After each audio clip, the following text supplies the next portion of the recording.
Switching from an authoritative leadership style to a participative, collaborative leadership style is a necessary requirement of successful leadership in the 21st century. The incredible widening of the range of choices available to people and the acceleration of the rate of change in the latter half of the 20th century is the reason. Let's explore them.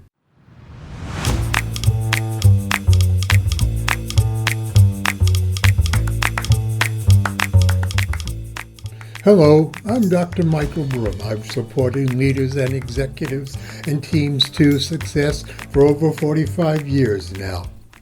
Throughout the first half of the 20th century through World War II, the range of choices about how we behaved was very circumscribed. Obeying the rules was the norm. To do otherwise was to risk being ostracized. Husbands were the undisputed heads of the family. Women were homemakers. Racial segregation was accepted. Homosexuality was anathema and hidden. Working at the same place for 30 years or more was commonplace. Job hopping was frowned upon. Going to church was de rigueur. Divorce was fraught with disapproval.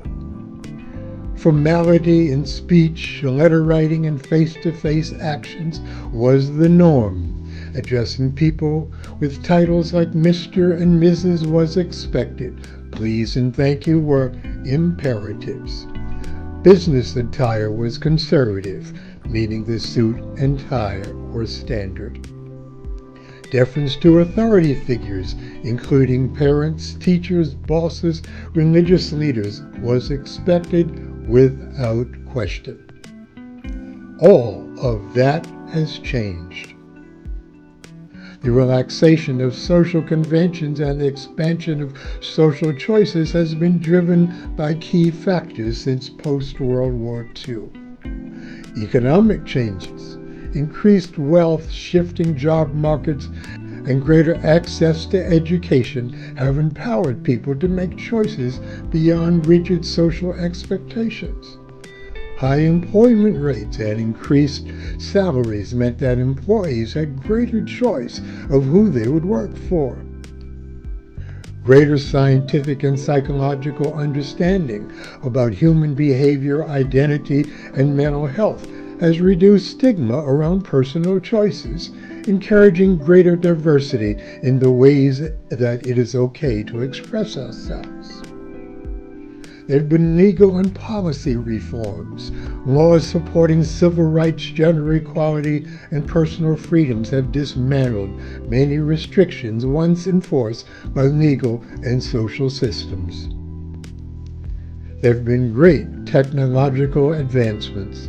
Globalization increased travel, exposed people to different perspectives, fostering more openness and challenging traditional norms.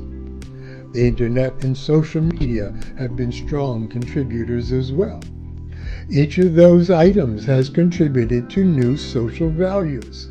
The increased emphasis on personal freedom led to dramatically wider range of individual choices. Inexpensive video conferencing has given employees greater freedom in spite of the post-COVID insistence on back to the office. Concurrently, traditional authority structures of all kinds have declined.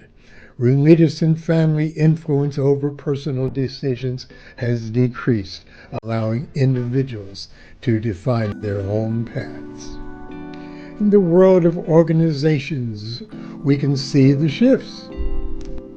In the early 1900s, Frederick Taylor's scientific management advocated a leadership style based upon efficiency, control, and strict supervision. His approach focused on standardized, repeatable processes and ensuring that management had tight control over workers.